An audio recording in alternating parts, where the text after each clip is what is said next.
같이 사도신경으로 우리의 신앙을 고백함으로 수요 저녁 예배를 드리겠습니다. 나는 전능하신 아버지 하나님 천지의 창조주를 믿습니다. 나는 그의 유일하신 아들 우리 주 예수 그리스도를 믿습니다. 그는 성령으로 잉태되어 동정녀 마리아에게서 나시고 본디오 빌라도에게 고난을 받아 십자가에 못 박혀 죽으시고 장사된 지 사흘 만에 죽은 자 가운데서 다시 살아나셨으며 하늘에 오르시어 전능하신 아버지 하나님 우편에 앉아 계시다가 거기로부터 살아있는 자와 죽은 자를 심판하러 오십니다.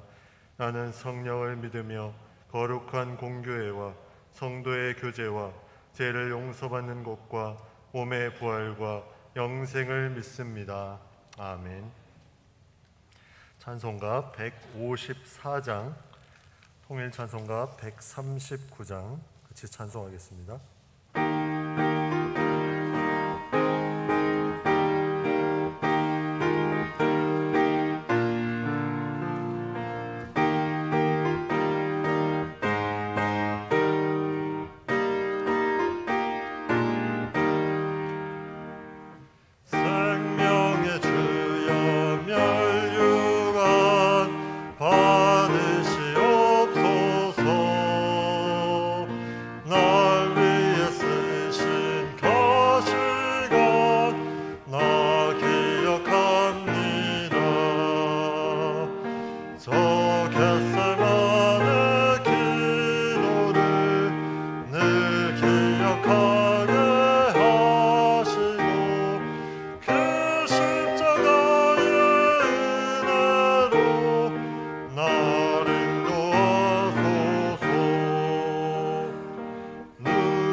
잠드신 동안 천사가 굳게 지키었네.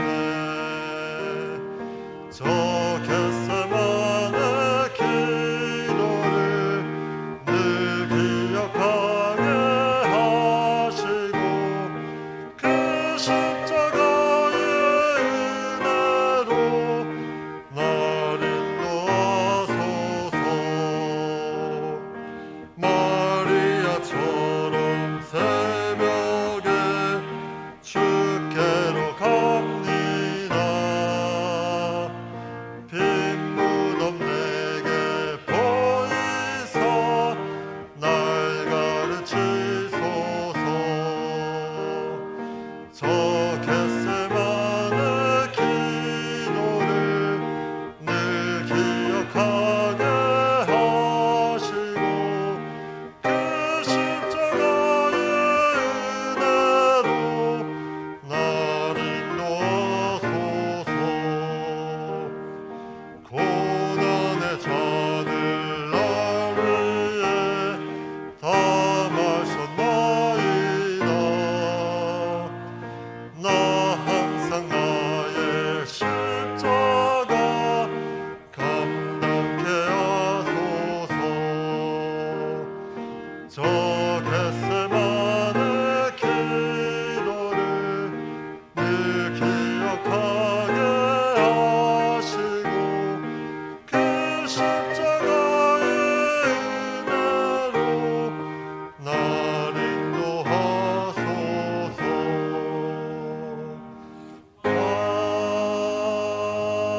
아멘. 기도하겠습니다. 하나님, 오늘 수요 저녁 예배로 이렇게 모여서 주님 앞에 나와 찬양하며 기도하며 말씀 가운데 나아가게 하심을 감사를 드립니다. 저희의 심령이 날마다 새로워지기 위해서 주님을 찾고 주님께 나아가며 주님을 가까이 하는 가운데 저희는 느낄 수 없을지라도 저희는 변화되고 있으며 하나님께서 저희를 움직이신 것을 믿음으로 주님 앞에 나아가오니 이 예배를 통해서 하나님을 더욱더 가까이 하며 하나님께 영광 돌리는 저희의 삶이 되게 하여 주시옵소서. 주의 놀라운 비전이, 주의 놀라운 꿈이 나의 꿈이 되게 하시고 주의 놀라운 그 고귀한 하나님의 하나님 되심에 저희가 더욱더 찬양하며 나아가게 하시며 또 예수님께서 보이셨던 그 품격을 저희가 본받아 저의 인격이 변화되며 또 성령의 그 놀라운 능력이 나의 힘이 되어서 우리가 살아갈 때 넉넉히 이겨나갈 수 있도록 주님께서 붙잡아 주시옵소서. 세상이 아무리 어렵고 온탁할지라도 주의 복음은 능력이 있기에 그 복음을 의지하며 저희가 한 걸음 한 걸음 나아갑니다. 이 고난 주간에 특별히 주님 지신 그 놀라운 십자가의 길을 저희가 묵상하며 나아갑니다. 저희를 위해서 흘리신 그 모든 피와 물을 저희가 생각할 때 하나님 아버지의 그 놀라우신 사랑을 깨닫게 하시고 그 깨달음이 우리의 삶에서 나타나며 우리 주변의 힘들고 어려운 지체들에게 우리가 또한 그렇게 쓰임받을 수 있는 귀한 동역의 길을 걸어갈 수 있도록 인도하여 주시옵소서.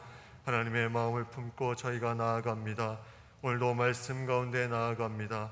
오늘부터 수요 예배의 사도행전 말씀을 가지고 주님께서 행하신 놀라운 복음의 역사를 바라볼 터인데 그 말씀을 통해서 저희 교회도 복음의 능력을 가지고 나아갈 수 있도록 도와주시고 많은 하나님의 복음의 일꾼들이 나올 수 있도록 주님께서 붙잡아 주시옵소서.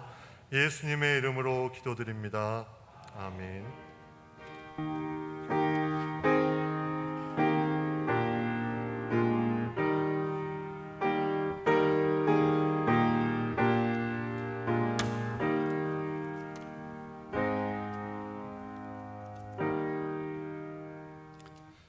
하나님의 말씀 사도행전 1장 1절부터 마지막 절 26절까지 같이 보겠습니다. 사도행전 1장 신약성경 187면 한 절씩 교독하도록 하겠습니다. 데오빌로여, 내가 먼저 쓴 글에는 무릇 예수께서 행하시며 가르치시기를 시작하심부터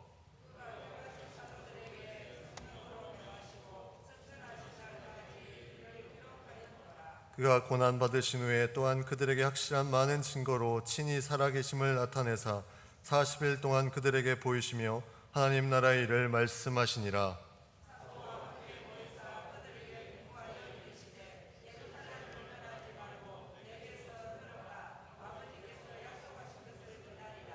요한은 물로 세례를 베풀었으나 너희는 몇 날이 못되어 성령으로 세례를 받으리라 하셨느니라.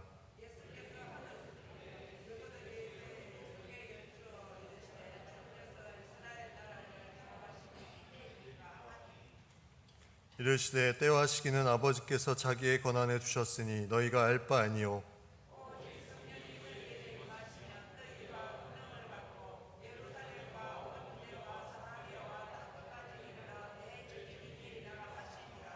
이 말씀을 마치시고 그들이 보는 데 올려져 가시니 구름이 그를 가리어 보이지 않게 하더라.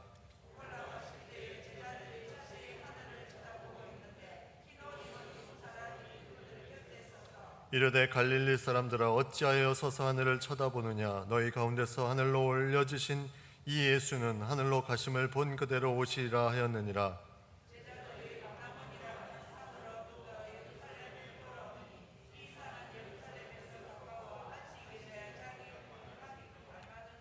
들어가 그들이 요하는 다락방으로 올라가니 베드로, 요한, 야고보, 안드레와 빌립, 도마와 바돌로메, 마테와 및 알페오의 아들 야고보, 셀로짓 시몬, 야고보의 아들 유다가 다 거기 있어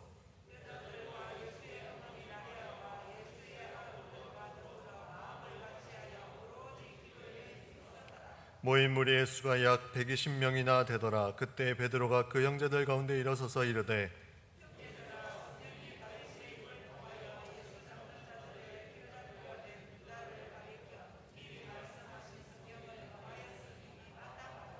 이 사람은 본래 우리 수 가운데 참여하여 이 직무의 한 부분을 맡았던 자라.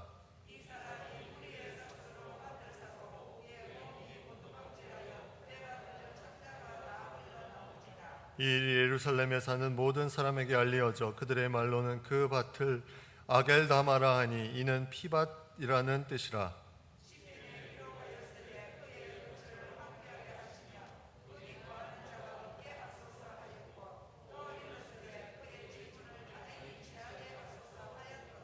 이러함으로 요한의 세례로부터 우리 가운데서 올려져 가신 날까지 주 예수께서 우리 가운데 출입하실 때에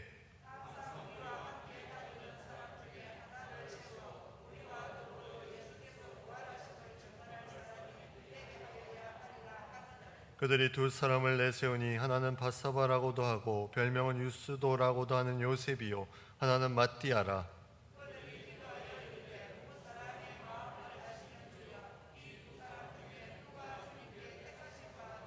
봉사와 및 사도의 직무를 대신할 자인지를 보이시옵소서.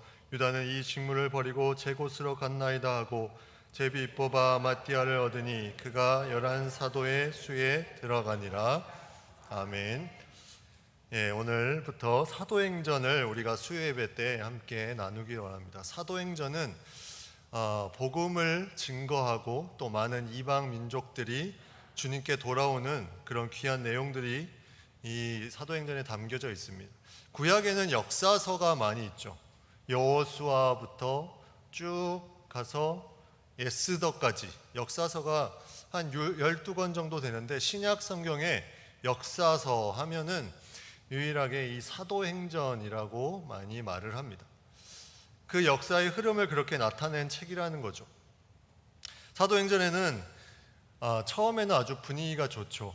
예수님이 승천하시고 오순절에 그 성령에 임하셔서 역사가 나타나고 복음 증거를 막 하면서 많은 이적과 기사가 일어납니다.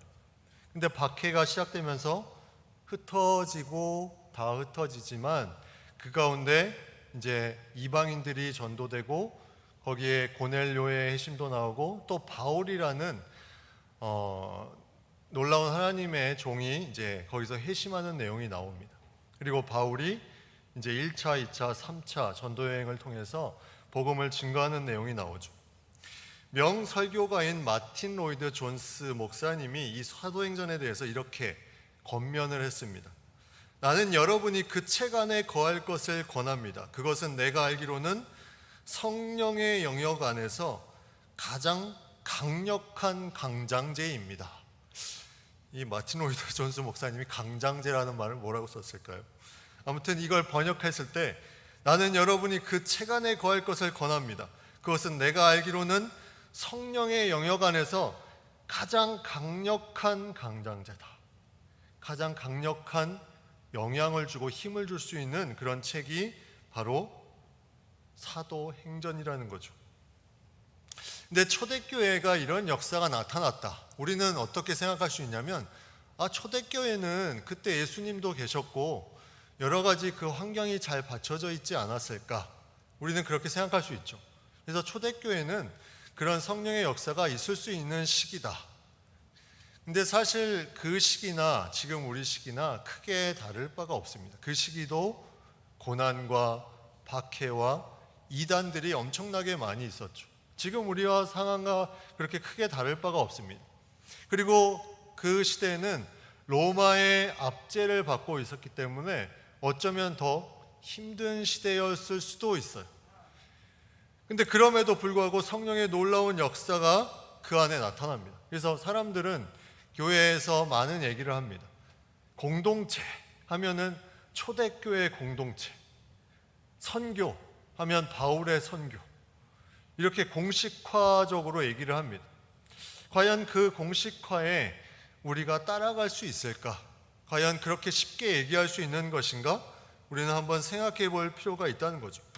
이 사도행전의 사도는 누구일까요? 사도. 제자는 알겠는데 제자는 12제자. 이 사도는 헬라어로 아포스톨로스라고 해서 파견된 자. 그래서 어떤 복음의 그 부름을 받고 파견되어서 나아가 섬기는 일꾼, 이 사람들을 사도라고 합니다. 그래서 성경에는 이 누가복음하고 사도행전, 이 사도행전의 이 사도에 대한 부분들은 12제자에 많이 국한되어서 언급이 됩니다. 다른 사람들에게는 사도라는 말을 잘 칭하지 않아요. 근데 바울은 이 사도라는 칭호를 좀 더 확장해서 말합니다. 그래서 자신을 뭐라고 합니까? 바울이 나는 그리스도의 사도다. 나는 그리스도의 사도다 이렇게 말하죠. 이 사도행전에 이 바울과 바나바는 딱 두 번 사도라고 불려집니다. 두 번만. 근데 바울은 자신을 그렇게 많이 사도라고 칭했지만 이 사도행전에서는 제자에 많이 국한시켜서 얘기를 합니다.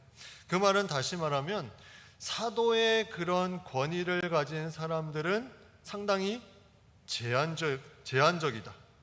그럼 우리가 한번 생각해 볼 필요가 있죠. 사도행전이 정말 이 책의 그 제목으로 적당한가?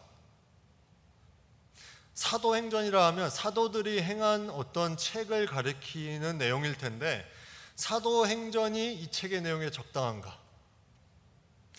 오늘 본문의 1장에 보면 어떤 내용이 나옵니까? 예수님께서 승천하시기 전에 예수님께서 제자들과 함께 대화하고 또 사명을 주는 내용이 나오죠.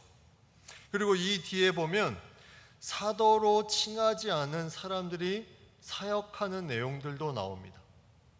누가 나옵니까? 빌립, 사마리아인에게 복음을 전한 빌립, 그리고 스데반 집사가 있죠. 사도들이 아니었어요. 그분들은 사도들이 아니었는데 사도행전에는 중요한 부분으로 그들이 나옵니다. 그리고 놀라운 것은 사도행전 16장 4절 이후로는 사도라는 단어가 더 이상 사용되지 않습니다. 사도라는 단어가 더 이상 사용되지 않아요. 제자들은 사도라 칭함을 받고 바울과 바나바가 14장에서 두 번 칭함을 받았지만 16장 4절 이후로는 더 이상 사도라는 단어가 등장하지 않는다는 거죠. 그러면 과연 사도행전이 제대로 된 제목일까? 우리는 여기서 한번 생각해 볼 필요가 있습니다. 사도행전은 과연 어떤 주제를 가지고 있을까? 사도행전은 주제에 대한 생각을 할 때 이 저자에 대한 생각을 좀 해볼 필요가 있습니다. 사도행전의 저자는 누가 다 얘기했네요. 누가죠. 네, 누가가 사도행전의 저자입니다. 근데 누가는 누가복음의 저자이기도 해요. 근데 놀라운 것은 이 누가가 두 책을 썼잖아요. 근데 누가는 유대인이 아니에요. 누가는 수리아 안디옥 출신의 그 갈라디아서에 보면 의사라고 나와 있습니다. 의사. 골로새서에 나와 있죠. 의사라고 나와 있는 이 누가, 이방인, 이 이방인인 누가가 어떻게 이렇게 누가복음과 사도행전을 쓸 수 있었을까? 여러분 성경책을 한번 이 분량을 보면요, 누가복음과 사도행전의 분량을 보면 엄청나게 두껍습니다. 그래서 신약 성경에 어느 정도냐면 4분의 1 정도를 차지하고 있어요. 한 인물인 누가가 거의 바울이 쓴 책 분량과 비슷한 정도의 이런 책을 누가복음과 사도행전을 썼다는 거죠. 근데 이 누가는 사실 이렇게 두각을 나타냈던 인물이 아니에요. 그래서 선교 여행할 때 사실 누가는 잘 보이지 않습니다. 그의 후반부에 이제 보이기 시작하는데 21장에 보면 바울과 함께 예루살렘에 도착했다는 인물로 나옵니다. 그리고 바울과 함께 바울이 마지막 선교 여행, 이제 그가 이제 죄인으로 끌려가는 로마에 동행했던 인물로 나오죠. 그 다음에 이제 그 바울이 로마에 갇혀 있을 때 이 누가가 무엇을 했을까? 아마도 그때 누가는 예수님께서 행하신 행적들을 계속 사람들을 찾아다니면서 물었을 가능성이 많습니다. 본인이 직접 체험하진 않았지만 예수님이 도대체 무슨 일을 했나, 좀 나에게 얘기 좀 해달라고 그렇게 간곡하게 부탁했던 시기, 그 시기가 바로 바울이 감옥에 있을 그 당시. 그래서 그 사이에 바울과 여러 가지 얘기를 나눴겠죠. 그리고 또 육신적으로 연약한 바울을 돌봐주는 역할도 했겠죠. 이 누가는 그러면서 바울이 그렇게 얘기하는 예수님에 대해서 내가 좀 한번 무언가를 해봐야 되겠다 하는 생각이 들었을지 모르겠습니다. 그래서 그는 찾아다니면서 이 팔레스타인 방방곡곡을 다니면서 사람들에게 물어보죠. 이 예수라는 분이 어떤 역할을, 어떤 일을 했습니까? 하면서 그것을 다 써내려갑니다. 그래서 누가가 이 모든 것을 쓰면서 그는 오늘 본문의 1절에 보면 그 쓴 내용을 이렇게 정리합니다. 1절 보면 데오빌러여, 내가 먼저 쓴 글에는 무릇 예수께서 행하시며 가르치시기를 시작하신부터 그가 택하신 사도들에게 성령으로 명하시고 승천하신 날까지 일을 기록하였느라. 먼저 쓴 글이 뭐예요? 누가복음이죠. 네, 누가복음에는 예수님께서 행하시며 가르치시기를 시작하신부터 승천하신 그 날까지의 일을 기록했다. 근데 실제로 예수님이 승천하신 내용을 담고 있는 책은 딱 두 권밖에 없어요. 바로 누가복음하고 사도행전. 오늘 본문 1장에 나오는 승천하신 내용이 나오죠. 이 누가는 이런 예수님의 행적을 쭉 써내려가면서 무언가 특별히 사도행전하고 연결시켜서 무언가를 하려고 했던 부분들이 있었다는 거죠. 근데 이 누가는 이 자료를 조사하면서 계속해서 이 자료 모은 것을 써내려 갔을 텐데, 이 써내려 갔을 그 시대, 그 시기는 바로 이제 바울이 풀려나서 로마에서 2년 동안 바울이 다시 복음을 전할 때가 있습니다. 그때 시기 한 주 60, 한 5년, 66년 정도 되는 시기에 이것을 써내려 갑니다. 그래서 이것을 써서 역사에 이렇게 남긴 거죠. 오늘 읽은 사도행전 그 마지막 부분에 한번 보면, 사도행전 한번 볼까요? 뒤에 성경에 보면 28장 마지막 장에 마지막 절을 한번 보면 이렇게 나옵니다. 하나님의 나라를 전파하며 주 예수 그리스도에 관한 모든 것을 담대하게 거침없이 가르치더라. 바울이 온 이태 2년이죠. 하나님의 나라를 전파하면서 주 예수 그리스도에 관한 모든 것을 담대하게 거침없이 가르쳤다. 사도행전의 주제가 바로 여기에 있습니다. 사도행전은 사도들의 어떤 행전이라고 해서 우리가 초점을 사도에 맞춰서는 너무나 부족한 부분들이 있어요. 그래서 사도행전의 초점은 사도가 아니라 사도들이 전했던 복음. 그래서 처음과 마지막, 사도행전 1장 1절, 예수께서 행하시며 가르치신 것이 복음이죠. 그리고 바울이 하나님의 나라, 예수 그리스도에 관한 모든 것을 가르쳤다. 복음, 전파. 바로 거기에 핵심이 있다는 거죠. 그래서 사도가 어떤 중심이 아니라 복음 전파. 그래서 어떤 학자는 사도행전은 사도행전이라고 하면 안 된다. 그럼 뭐라고 해야 되냐? 예, 복음행전도 좋네요. 제가 말하려고 했던 건 성령행전. 네, 성령께서 역사에서 그 성령을 통해서 일하는 많은 사람들이 움직인 책, 그것을 서술한 책, 그게 바로 성령행전, 사도행전입니다. 오늘 본문에도 보시면 계속 복음에 대한 나옵니다. 1절, 2절도 나오고 3절에도 많은 증거로 친히 살아계심을 나타나사 하나님 나라의 일, 이게 다 복음이잖아요. 그죠? 그리고 8절에도 보면 땅끝까지 이르러 내 증인이 되리라. 복음 전파. 그리고 2장 뒷부분에 41절에 보면 그 말을 받은 사람들이 세례를 받음에, 복음 전파를 받은 사람들이 세례를 받았더니 3천이나 신도의 수가 더했다. 계속 복음 전파의 핵심을 가지고 계속 말씀이 들어가는 것을 기록한 책, 이것이 바로 사도행전이라는 거죠. 그래서 사람들은 교회 표로도 많이 쓰는 것 같아요. 우리가 사도행전 29장을 쓰자. 이 말은 상당히 위험한 말이에요. 우리가 사도행전 29장을 쓰자? 사도는 우리가 한 게 아니에요. 사도들은 성령께서 그 능력을 주셨을 때 거기에 움직인 사람들이, 사도와 그 많은 사람들이 움직인 거지, 우리가 무엇을 하자? 이거는 잘못된 동기입니다. 그래서 표어를 사도행전 29장을 우리가 쓰자, 이거는 상당히 위험한 발언이죠. 그것보다 오히려 우리가 이제 다음에 볼 내용인데, 사도행전 2장에 보면 오순절 성령 강림 사건이 나오죠.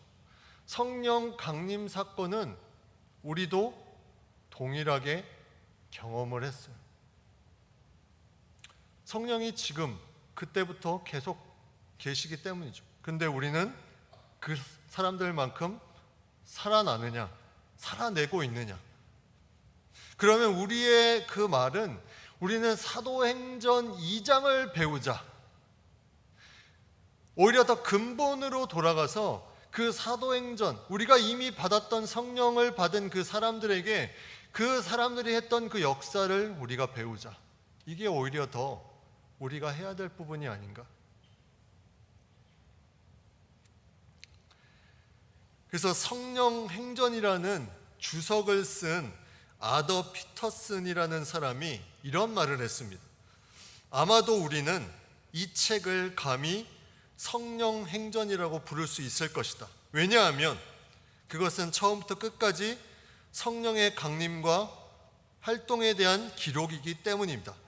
여기에는 그분이 오시고 일하시는 모습이 나타나 있다. 그러나 오직 하나의 참된 행위자요 수행자만이 여기에서 인정되고 있다. 오직 하나의 참된 행위자요 수행자만이 여기에서 인정되고 있다. 모든 다른 행위자 또는 일꾼들은 단지 그의 도구들일 뿐이다. 수행자는 행동하는 분이요, 도구는 그가 그것을 통해 행동하는 수단이다. 자, 그럼 여기서 참된 행위자, 수행자 한 분은 누굽니까? 성령이죠, 성령.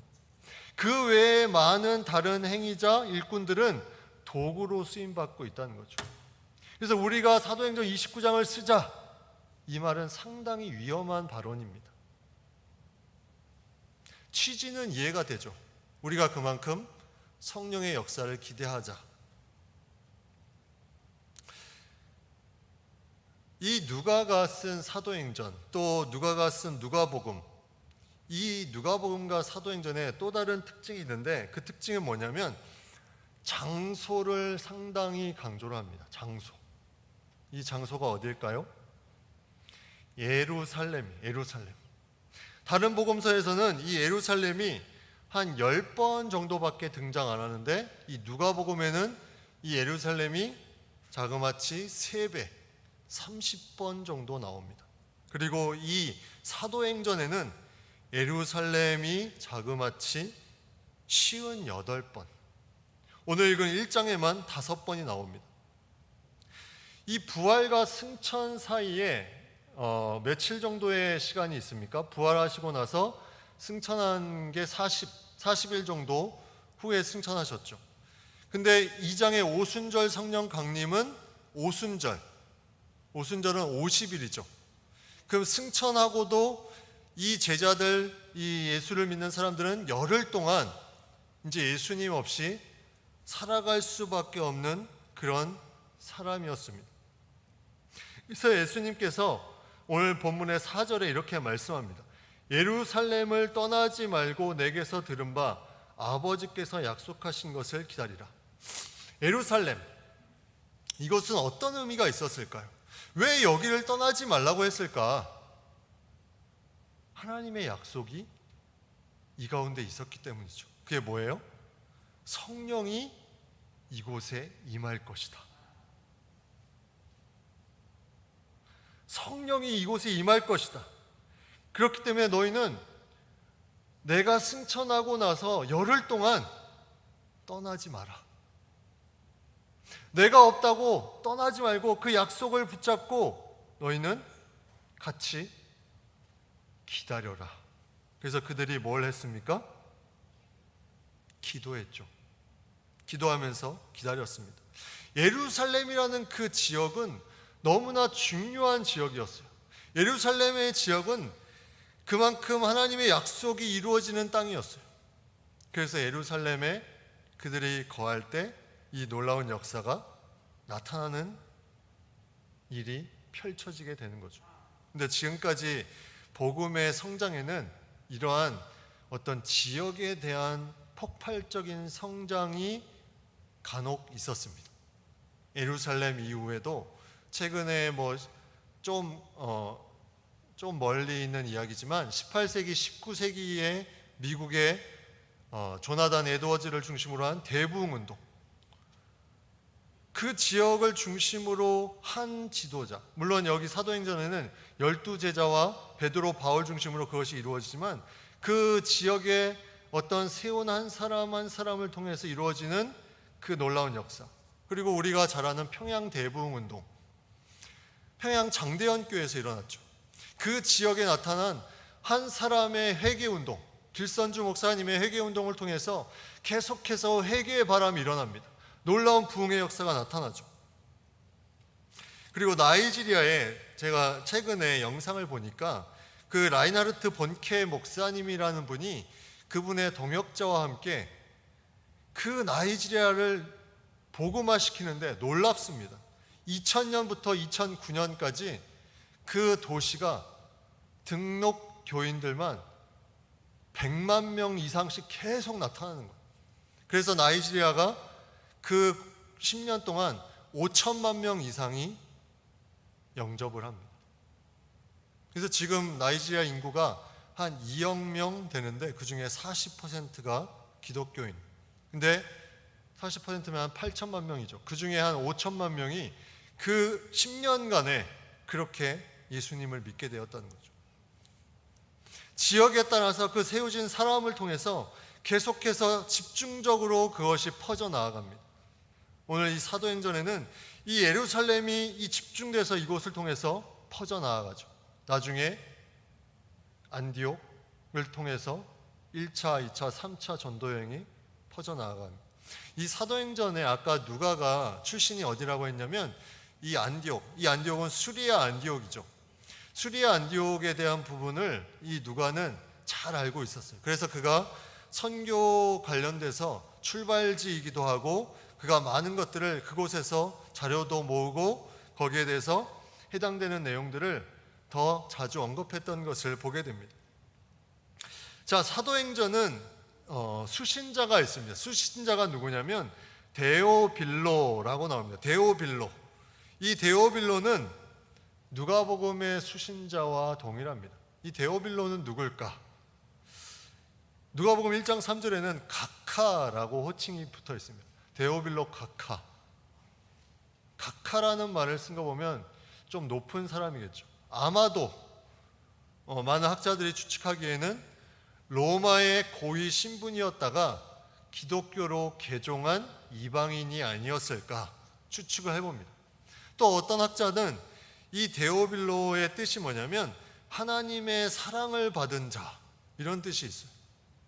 이런 뜻을 가지고 있기 때문에 이 데오빌로는 특정인을 가르치는 게 아니라 무언가 하나님의 사람으로 개종한, 그래서 신분을 높게 보면서 호칭을 그렇게 불러주는 어떤 이방 개종자를 가리키는 것이다, 이렇게 말하는 학자도 있습니다. 근데 정확한 거는 알 수 없죠. 근데 아무튼 데오빌로는 이방 사람. 그래서 이 누가복음은 이방인인 누가가 이방인에게 보낸 복음서, 이방인을 향해서 쓴 복음서입니다. 사도행전도 마찬가지죠. 그래서 이 먼저 쓴 글, 이 누가복음과 사도행전은 연결이 됩니다. 따로 볼 수가 없어요. 어떤 사본에는 이 두 가지가 하나로 합쳐져 있습니다. 그만큼 이 둘은 이렇게 연결되어서 나눌 때 너무나 중요한 연결점이 있다는 거죠. 근데 하나님의 나라가 이제 성령에 의해서 계속 전파되는데, 하나님의 나라가 이 사도행전에 어떻게 전파되냐면 어떤 힘의 권력에 의해서 전파되는 게 아니라는 겁니다. 우리가 무언가 힘을 가지고 전파되는 것처럼 느껴지지만 이 사도행전은 힘이 아니에요. 누구를 통해서? 성령 행전이라고 그랬죠. 성령을 받은 사람들을 통해서, 성령을 받은 사람들을 통해서 전파됩니다. 그리고 이 사도행전은 어떤 전쟁 가운데, 그런 어려운 가운데 평화스러운 그런 하나님의 일꾼들을 통해서, 그 복음을 전함을 통해서 이러한 선교, 복음 전파가 이루어집니다. 그래서 혁명적이지 않아요. 물론 그 내용에는 약간 혁명적인 내용은 있지만 그게 성령의 역사에 의해서 이루어지는 것이지 인간적인 혁명으로 인해서 이루어지는 것은 아니라는 겁니다. 그래서 그것을 통해서 성령 행전이, 사도 행전이 계속해서 진행이 됩니다. 오늘 그 기다리라고 말씀하고 나서 5절에 보면 요한은 물로 세례를 베풀었으나 너희는 몇 날이 못되어 성령으로 세례를 받으리라. 네, 성령으로 세례를 받으리라. 이제 2장에 그 놀라운 역사가 나타나는데 요한은 물로 세례를 베풀었으나 너희는 성령으로 세례를 받으리라. 성령의 세례를 받는다는 거죠. 성령 세례를 받는다는 것은 무엇입니까? 여러분 성령 세례 받았습니까? 예, 성령 세례를 받았냐고 물어보면 무언가 특별한 뭔가 이적이나 체험이 있어야 된다고 많이 생각을 하는데, 여기서 성령으로 세례를 받으리라 하는 것은 성령 세례의 어떤 놀라운 처음에 하나님께서 주신 그 성령의 선물을 내가 만나는 그 순간, 그것이 바로 성령 세례를 받는 순간입니다. 그래서 성령 세례는, 그래서 나 성령 세례 몇 번 받았어, 이거는 말이 안 되는 얘기예요. 성령 세례는 딱 한 번입니다. 한 번. 예수님을 내가 진심으로 구주로 영접하는 그 순간. 근데 이게 또 교단에 따라서 좀 많이 해석이 틀려요. 오순절파에서는 이 성령 세례를 방언으로 증거를 삼는 경우가 많습니다. 그래서 방언을 해야 저 사람이 성령 세례를 받았다. 그래서 방언을 해야 찬양대도 세우고, 방언을 해야 교사도 세우고, 세례보다 더 중요하게 생각하는 거죠. 그게 성령 세례의 상징이라는 겁니다. 근데 일반적으로 성령 세례는 그런 의미가 아니에요. 성령 세례는 내가 성령을 만나는 그 순간에 이미 그 성령 세례는 풍성함에 들어가 있다는 것을 내포하고 있습니다. 이제 나는 그 풍성함에 거하고 있다. 그러면 성령 충만은 뭘까요? 성령 충만은 단회적이지 않습니다. 성령 충만은 했다가 없어졌다가. 그래서 성령 충만한 사람이 지속적으로 성령 충만하면 저 사람 진짜 성령 충만하다. 근데 그러기가 쉽지 않죠. 성령 충만했다가 좀 지쳐있다가, 성령 충만했다가, 이게 계속 사이클 반복되면서 조금씩 올라갑니다. 막 이렇게 반복되면서 올라가는 것처럼. 하지만 올라갈 수 있었던 가장 큰 이유는 뭐냐면 우리는 그 놀라운 한이 없으신 성령 세례를 받은 존재라는 거죠. 그래서 너희는 성령 세례를 받을 것이다. 그리고 그 풍성한 역사를 통해서 너희가 무언가 이제 하게 될 것이다. 이것을 말씀해 주는데, 그 무언가 하게 될 것이 이제 6절부터 나오게 되죠. 이제 그들이 물어봅니다. 예수께 여쭈어 이르되 주께서 이스라엘 나라를 회복하심이 이때니까. 자, 그 제자들이 이제 중요하게 질문하죠. 성령 세례를 받으면 우리가 무언가 중요한 인물이 되는구나. 그렇게 생각하면 어떻게 질문합니까? 이제 무언가 때가 왔구나. 주께서 이스라엘 나라를 회복하심이. 이들이 묻는 질문이 무엇일까요? 주께서 이스라엘 나라를 회복한다. 주께서 로마의 압제로부터 우리를 벗어나게 해주시는 것이, 그리고 그것을 통해서 하나님 나라가 온전히 이루어지는 것이 이때입니까?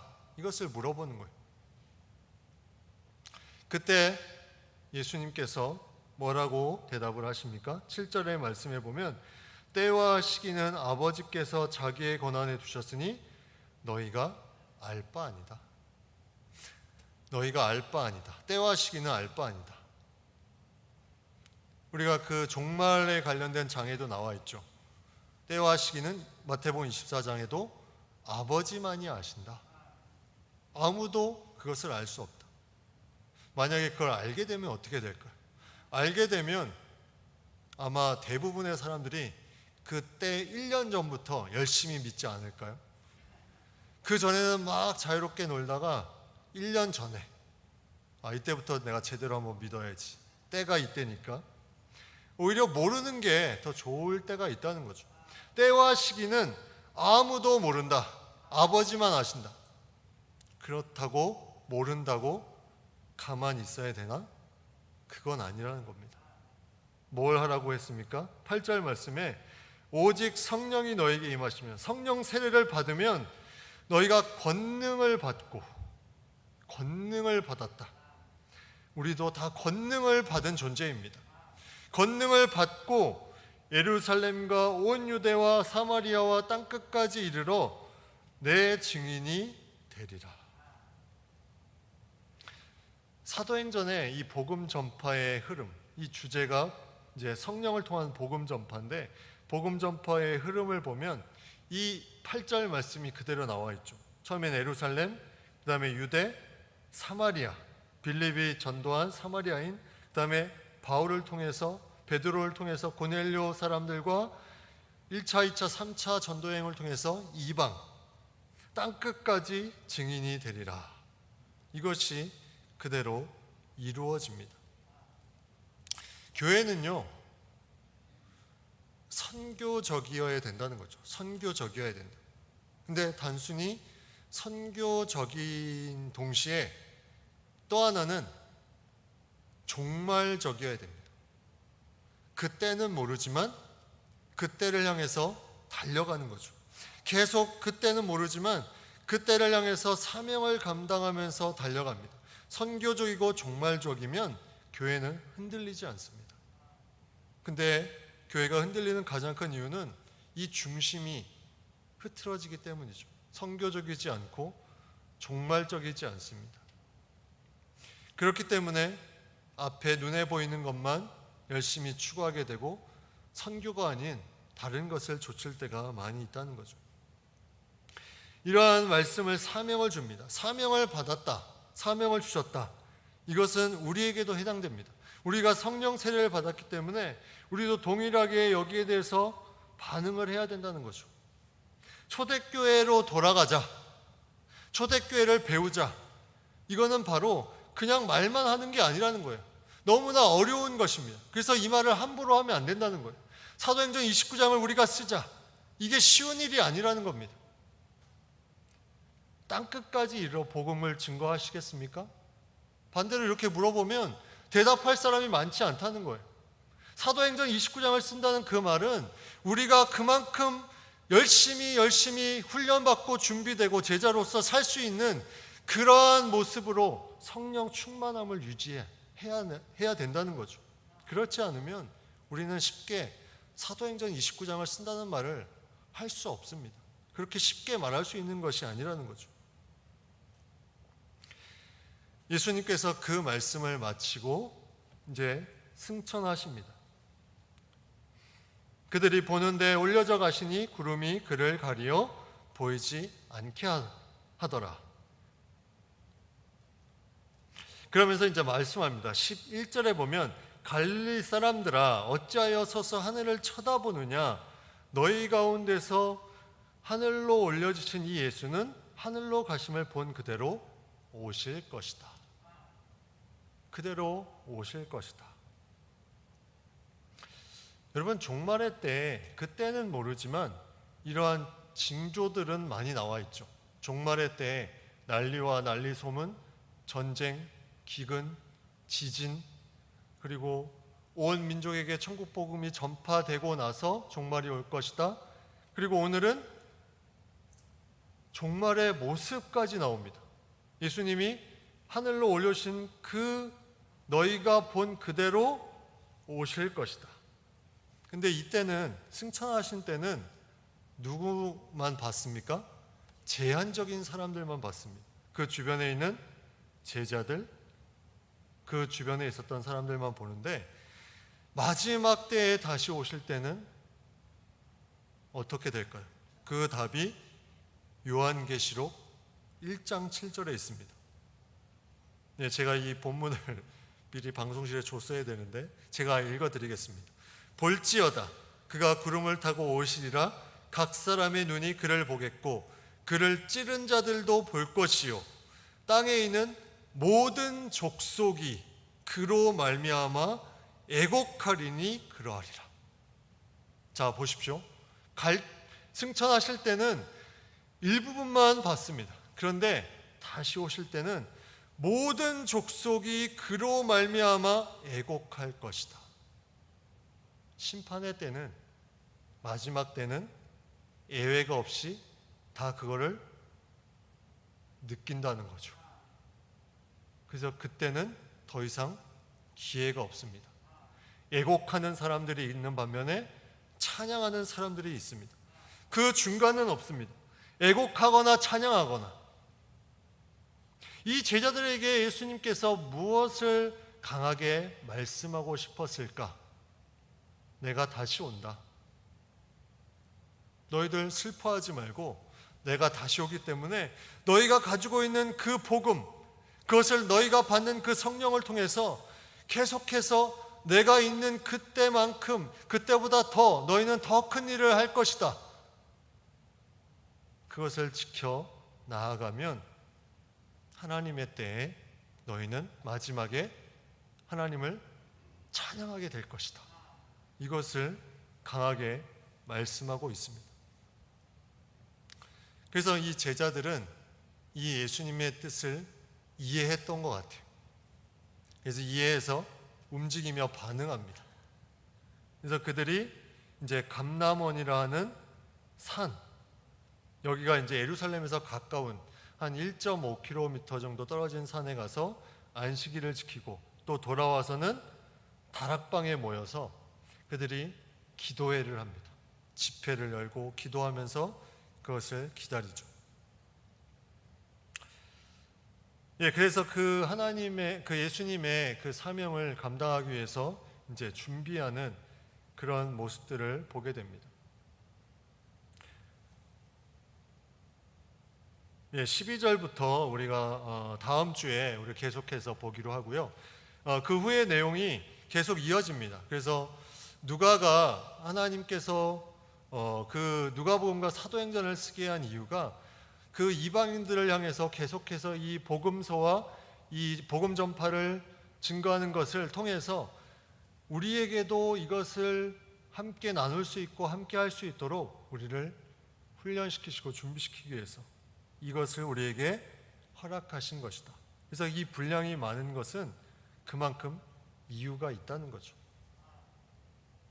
우리가 그 마음으로 계속 이 사도행전을 같이 나눌 수 있기를 바랍니다. 기도하겠습니다. 하나님 감사합니다. 우리가 사도행전 말씀을 통해서 하나님께서 복음 증거에 우리가 함께하며 또 성령을 받은 우리가 사도행전의 그 사람들뿐만이 아니라 우리도 그 사명을 감당해야 되는 사람임을 저희가 알게 해주셨습니다. 저희가 그것을 알 뿐만이 아니라 이것에 저희가 헌신하며 나아가 저희가 준비되고 마지막 때가 언제인지 알 수 없지만 저희가 한 걸음 한 걸음 나아갈 때 그 때를 기다리며 마음껏 찬양하며 그때가 왔을 때 하나님을 온전히 찬양하는 백성으로서 하나님께 영광 돌릴 수 있도록 저희를 인도하여 주시옵소서. 예수님의 이름으로 기도드립니다. 아멘. 찬송가 456장, 통일 찬송가 509장을 같이 찬송하겠습니다.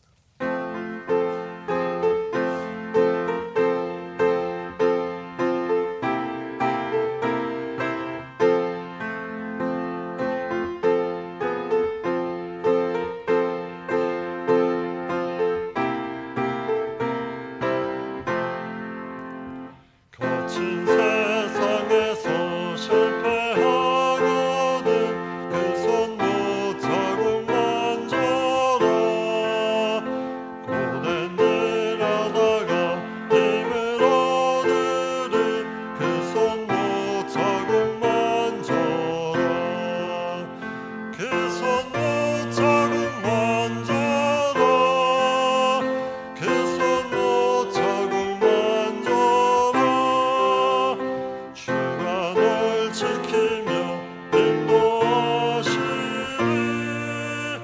그 손 못 자국 만져라.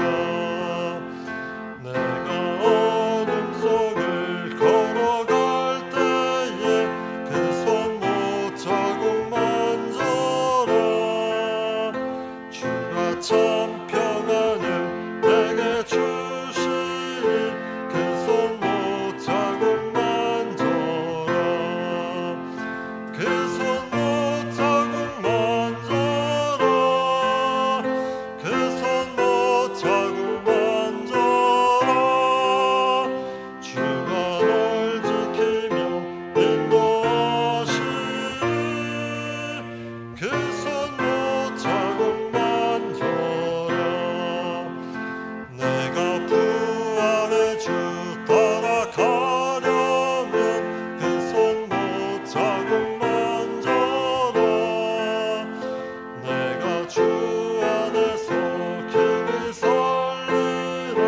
그 손 못 자국 만져라. 그 손 못 자국 만져라. 그 손 못 자국 만져라. 주가 널 지키며 인도하시니 그 손 못 자국 만져라. 너의 죄악의 짐 무거울 때에 그 손 못 자국 만져라. 마음 문 열고서 주를 모셔라. 그 손 못 자국 만져라. 그 손 못 자국 만져라. 그 손 못 자국 만져라. 주가 널 지키며 인도하시니 그 손 못 자국 만져라. 아멘. 잠깐 교회 소식을 전하겠습니다. 이번 주간 고난 주간입니다. 금요일까지 우리가 새벽 기도를 같이 나누고 있습니다. 예수님이 걸어가신 길을 말씀과 기도로 경건하게 보내는 복된 한 주가 되기를 원합니다. 다음 주일 17일은 부활주일로 드리게 됩니다. 이번 주 금요일 날 구역 지도자 모임은 모이지 않습니다.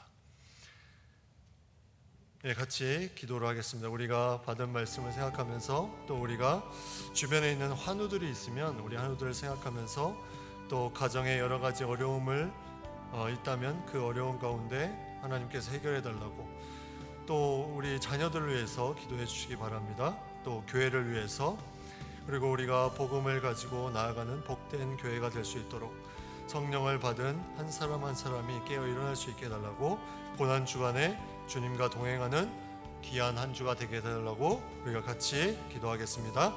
하나님 감사합니다. 우리가 주님 앞에 기도하러 나왔습니다. 말씀 가운데 나아갑니다. 찬양하며 나아갑니다.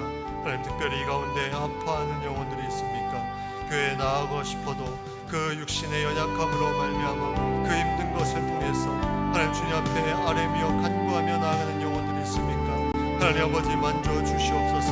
머리끝부터 발끝까지 탐조하신 하나님께서 그 모든 영혼의 하나님 아버지 잘못된 어긋난 부분들을 주님께서 하나님 아버지 바로 아버지 부분들을 바로 잡아주시고 치유하여 주시옵소서. 그 놀라운 치유의 역사로 말미암아 하나님을 더욱더 찬양하는 놀라운 복음을 누려낼 수 있게 하시며 하나님께 가까이 나가는 시간이 되게 도와주시옵소서. 고난 가운데 주님께 부르시는 시간이 되게 하시고 하나님을 깊이 만나는 시간이 되게 하여 주옵소서. 주님을 더욱더 가까이 하는 시간이 되게 하여 주시옵소서. 또 주변에 어려워하는 영혼들이 있습니까? 가정 안에 어려워서 힘들어하는 영혼들이 있습니까? 하나님 아버지 기도하는 가운데 그 오랫동안 기도하는 그 기도 제목들을 주님께서 응답하여 주시옵소서. 저희가 먼저 포기하지 않게 하여 주시고 저희가 먼저 내려놓지 않게 하시고 하나님께서 이루실 것을 기대하며 나아갈 수 있도록 주여 저희를 인도하여 주시고 기도하는 모든 심령마다 하나님의 놀라운 뜻을 알 수 있도록 주님께서 인도하여 주시옵소서.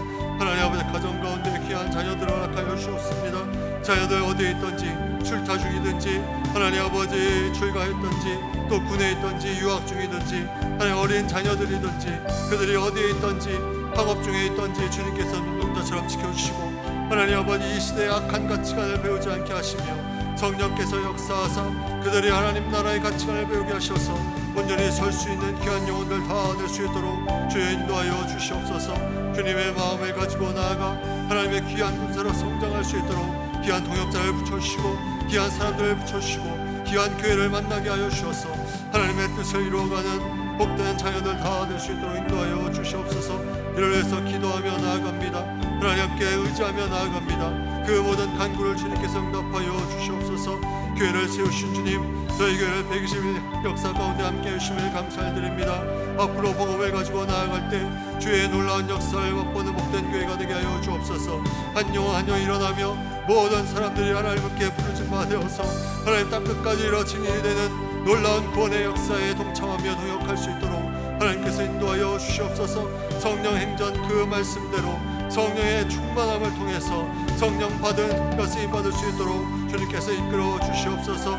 교회에 하나님의 복음이 충만하며 그 복음을 통해서 많은 영혼들이 살아나는 구원의 방주의 역할을 감당하게 하여 주시고 그것을 통해서 하나님의 하나님 되심을 마음껏 찬양하며 이 마상적의 놀라운 복음의 역사가 나타날 수 있도록 주님께서 인도하여 주시옵소서.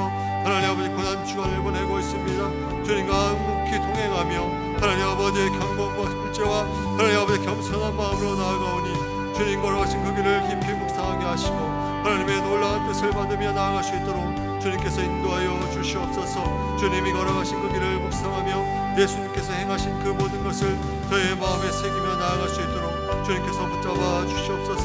그 마음대로 저희가 또 움직여 붙게 하시고 그 깨달은 바대로 하루하루의 승리의 역사가 나타날 수 있도록 하나님 저희를 이끄시고 함께하여 주시옵소서. 주님께서 붙들어 주시기 원합니다. 하나님께서 함께하여 주시옵소서.